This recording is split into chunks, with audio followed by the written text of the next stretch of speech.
बच्चों, इससे पहले आपने चैप्टर 2 का पार्ट 1 वीडियो में आपने वर्णमाला, वर्णमाला, वर्णों के भेद आदि के बारे में पढ़ चुके हैं। इसके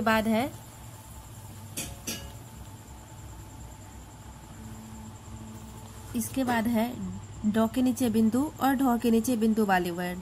यह कविता दिया गया है जिसमें कहीं पे ड के नीचे बिंदु है तो कहीं पे ढ के नीचे बिंदु नहीं लगा हुआ है। तो ये कविता में जो भी रंगीन शब्द हैं उनका उच्चारण करके देखिए। आपको ड और ड के नीचे बिंदु और ढ और ढ के नीचे बिंदु के उच्चारणों में अंतर समझ में आ जाएगा। जैसे कि यहाँ पे इसको हम पेड़ पढ़ते हैं, ड के नीचे बिंदु है तो ये इसका उच्चारण र में बदल जाता है, जबकि यहाँ जब हम डाल पढ़ते हैं तो इसका उच्चारण, इसमें बिंदु नहीं लगा हुआ है तो इसका उच्चारण ड होता है। तो इसमें ध्यान दीजिए कि रंगीन शब्दों में ड के नीचे बिंदु का रूप ड से मिलता जुलता है और ढ के नीचे बिंदु का रूप ढ से मिलता जुलता है। तो ड के नीचे बिंदु और ढ के नीचे बिंदु भी हिंदी के व्यंजन माने गए हैं, लेकिन इनका उच्चारण ड और ढ से अलग होता है। इसके बाद है संयुक्त व्यंजन, जो अब पिछली कक्षा में आपने पढ़ा है। संयुक्त व्यंजन की संख्या 4 होते हैं, अक्ष, त्र, ज्ञ और स्र। ये दो व्यंजनों के मेल से बनते हैं, इसलिए इसको संयुक्त व्यंजन कहा जाता है। इसमें क हलंत प्लस मूर्धन्य स से अक्ष का निर्माण हुआ है और उससे बनने वाले ये शब्द है।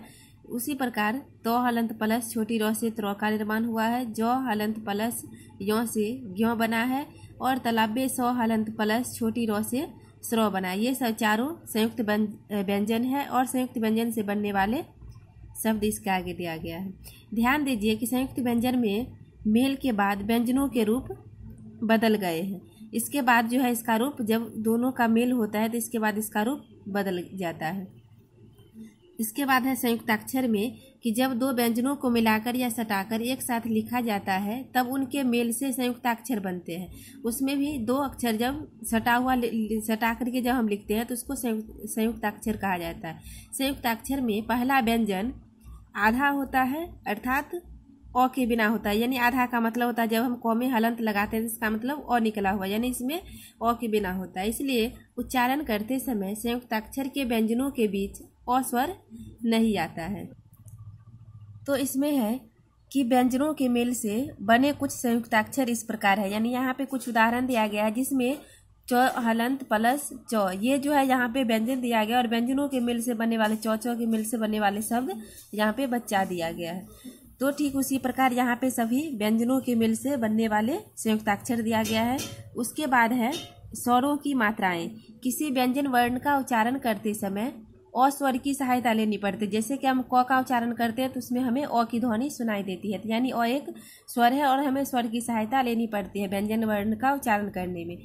तो क्योंकि व्यंजन में अ जुड़ा हुआ होता है, लेकिन व्यंजन के साथ किसी अन्य स्वर को जोड़ने के लिए स्वर को मात्रा के रूप में लिखा जाता है। जब हम व्यंजन को उसके स्वर के साथ, अगर व्यंजन के साथ स्वर का प्रयोग करते हैं तो स्वर को उसके मात्रा के रूप में लिखा जाता है, जो इस प्रकार है।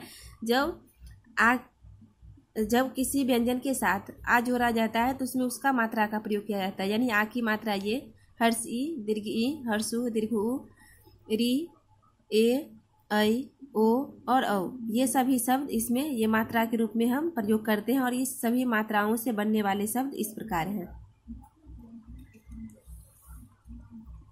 इसके बाद है कि जब हर्ष उ और दीर्घ उ की मात्राएं व्यंजन र से मिलती है तब उनका रूप क्रमशः हर्ष उ और दीर्घ उ हो जाता है। यानी जैसे कि ये वरुण है तो इसमें हर्ष उ की मात्रा लगा हो, यानी ऊपर में जो भी है ये सभी शब्द इसमें हर्ष उ की मात्रा लगा हो। उसके बाद इसके नीचे जब ये दीर्घ उ की मात्रा होती है तो इसका रूप इस प्रकार का होता है। तो जब हम र में हर्ष उ और दीर्घ उ लगाते हैं तो हर्ष उ लगाने पे ये र हर्ष उ का रू ऐसे लिखा जाता है, दीर्घ उ में ऐसे मोड़ करके लिखा जाता है। इसके बाद है स्वर की भांति अनुस्वार और चंद्रबिंदु और विसर्ग की भी मात्राएं होती है। यानी अनुस्वार की, चंद्रबिंदु और विसर्ग की भी मात्राएं होती है और इसकी मात्राएं इस प्रकार होती है। अनुस्वार जैसे कि ऊपर में बिंदु, बिंदु का रूप ये अनुस्वार कहलाता है। चंद्रबिंदु इसकी मात्राएं ये है और विसर्ग यानी आगे में जो दो बिंदु लगे हुए रहते हैं इसको विसर्ग कहा जाता है। तो अनुस्वार से बनने वाले शब्द ये है मंडप, चंद्रबिंदु से बनने वाले शब्द मुंह, मुंह में चंद्रबिंदु का प्रयोग किया गया और नमः में यहाँ पे दो बिंदु है जिसको हम विसर्ग करते हैं, तो यहाँ पे इसका ये विसर्ग का प्रयोग किया गया है। तो आज के लिए बस इतना ही।